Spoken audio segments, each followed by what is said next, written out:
Alrighty, welcome back everyone. We just talked about some of the QB battles that are still out there to be decided. We had USC, Ohio State, Nebraska, and Washington, but there are a couple more out there that we will definitely get to throughout the offseason. But let's jump into a little bit of a transfer portal update. There have been a couple of commitments that I want to get to, but then a lot of intel about some big time guys that I definitely want to jump into later on.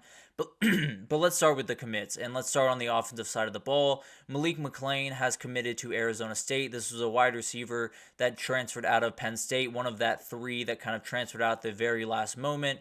You had Kenny Dillingham in Arizona State kind of going on a little late portal run here. They added Alton McCaskill at running back, Jeff Sims at quarterback, and now McClain at wide receiver. So definitely helping out that team that got hurt a little bit throughout this process, especially in the winter portal. So definitely want to see them kind of land on their feet. A very talented kid, never really caught on at Penn State, but definitely has tons of ability and can be a big time player for Arizona State.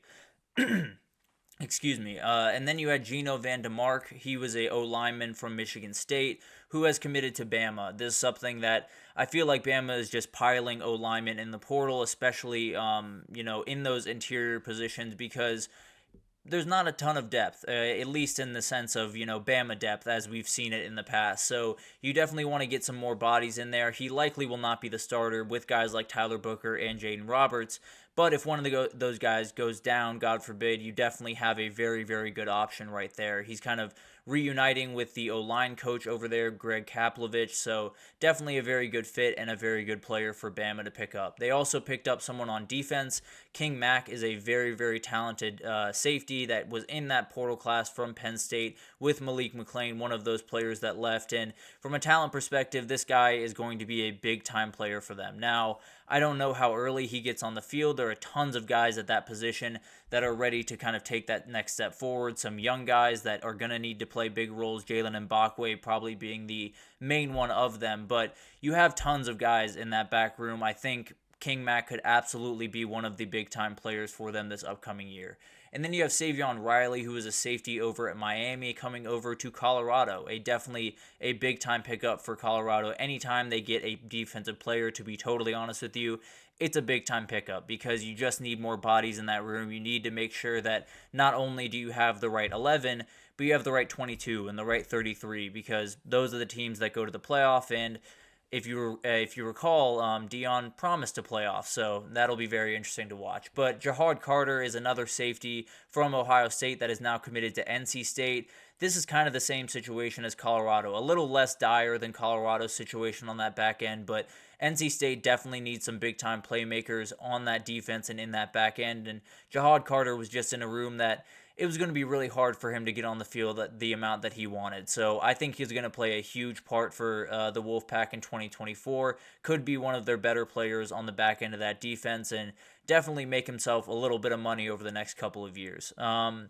And then we get to Terrence Brooks, a corner from Texas. He is committed to Illinois, a huge pickup for Illinois. It was rumored that he might be going to Michigan or USC in the coming weeks. Well, Illinois was able to keep him on campus, and that's absolutely huge. Will likely be their cornerback one this upcoming year. Definitely did have a down year last year, had some mistakes on that Texas defense, but is a very talented kid that if he can hit that ceiling that when he came out of high school was, sky high, Illinois is going to have a really, really good player on their hands. And then you have Elijah Herring, one of the guys that had one of the weirdest recruitments of this entire cycle. He is finally committed. He is going to Memphis. This one was just all over the place. You had Kansas State and Colorado early on. Then you had Virginia Tech. Then you had Memphis. And absolutely huge pickup for the Tigers. This guy could be one of the best players in the entire AAC this upcoming year. An absolute tackle machine. Led Tennessee in tackles a year ago. So definitely is an immediate starter, an immediate playmaker, and someone that you could see on that first team All AAC team at the end of the year. So definitely very, very talented kid, a huge pickup for a team that absolutely needs that help on that back end. But now let's look at the players that are still out there and some of the players that you need to be watching fairly closely. General Booty, to my knowledge, has not found a place to play. I know Iowa was reaching out to him, but a lot of it is on the defensive side of the ball. Cormani McClain finally has a little bit of clarity around his recruitment. He is taking a visit to Florida, and it sounds like Florida is going to be the team. I would be very surprised if it changed paths again, but at the end of the day, who knows? It is a bit of a gamble. You had some worries with him coming out of Colorado and some of the things that happened while he was there. But when you're as good as Cormani McClain is, you're willing to take that risk a little bit if you're Florida. So I think this is a guy that, the ceiling is through the roof. Can he, put it all together, and set himself up for success in the future? That'll be a big question mark. But I think he has tons of ability, and very excited to see him find a new place to play. Hopefully, get his feet set and play really, really good football for them. Jacoby Matthews is a safety that's incredibly talented. It looks like he is all Washington right now. Definitely would make a lot of sense for him. He would be an immediate starter, one of the best players on that entire defense and in the Big Ten. I think it makes a lot of sense. Washington absolutely needs this one. They need as many bodies on that defensive side of the ball as they possibly can get right now with some of the guys that left, especially someone like Jabbar Muhammad, who is a corner, a little bit different of a skill set, but need a leader on that back end of that defense, and Jacoby Matthews could absolutely be that guy. Khalil Jacobs is a linebacker out of South Alabama. This is a battle between the schools in Alabama, to my knowledge. It's Auburn and Alabama, but now Ole Miss is trying to get on the fight. It sounds like Khalil Jacobs might be visiting them soon. I thought it was going to be a slam dunk. He's going to Bama, no question, because that's where Kane Womack is, but maybe not. Ole Miss definitely will have a lot to say. I think Auburn is technically the leader in the clubhouse right now, so it'll be fascinating to watch that one unfold.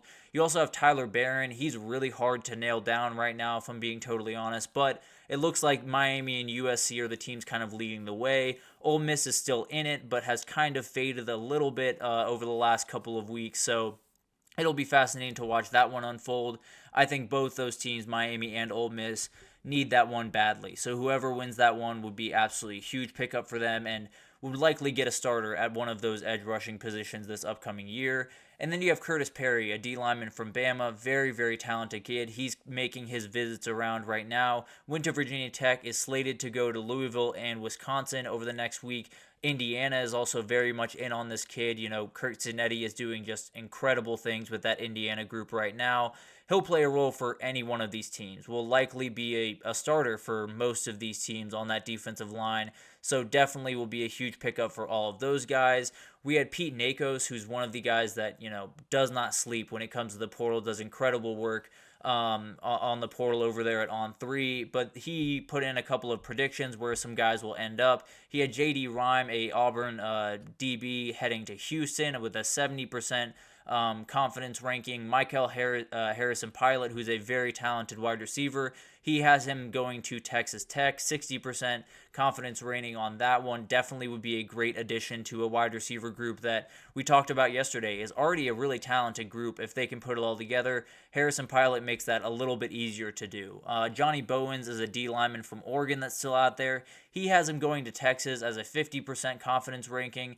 I would bet that he ends up somewhere else just because Texas just add Jermaine Lole from Oklahoma, but we'll see how that one goes. Definitely not something that Texas would turn their nose up at, because depth at that position is something you always want. So it'll be interesting to watch that one unfold. And then another D lineman, Javier Scruggs, a Grand Valley State D lineman, very highly touted guy. Michigan is definitely very much in on this kid. But Pete Nakos picked LSU as the pick, and they definitely need it. He has a 60% confidence ranking on this one, so it'll be fascinating to watch if he ends up there. If anyone needs any specific player the most, I think it's LSU and Javier Scruggs. But then still tons of other guys out there. You have Elijah Badger and Zachary Franklin out there as great receivers. Andrew DePapi and Thomas Gore as defensive tackles, Tony Mitchell, Jaden Mangum, Jeremiah Hughes on the back end of that defense, Jalen Berger and Andrew Paul are still out there at running back, so really, really talented guys all over the place for the portal right now. Definitely guys you want to keep a track on. One other tidbit, we had Ajay Hall is walking on to UCF. UCF continues to add a ton of talent. This was a kid that was at Alabama, transferred to Texas, never really found his footing at either place, but finally has found a place where he can play. Is a preferred walk-on there, so hopefully he can, set his feet, get a little bit more comfortable, and play some really good football for them. But that'll do it for this edition of the GSMC College Football Podcast, brought to you by the GSMC Sports Network, Your support means a lot to us, so please remember to subscribe to the show, leave a positive review. It does make a huge difference. Also, follow us on Facebook, Twitter, or X, TikTok, Instagram for all of the content and updates you could possibly need. We have so many people doing incredible work across every single sport. In fact, I got to hurry out of here a little bit because my guy Kenneth is coming up here in about 20 minutes on the YouTube page, so definitely check that out. But thank you once again for listening, and I will see you guys tomorrow.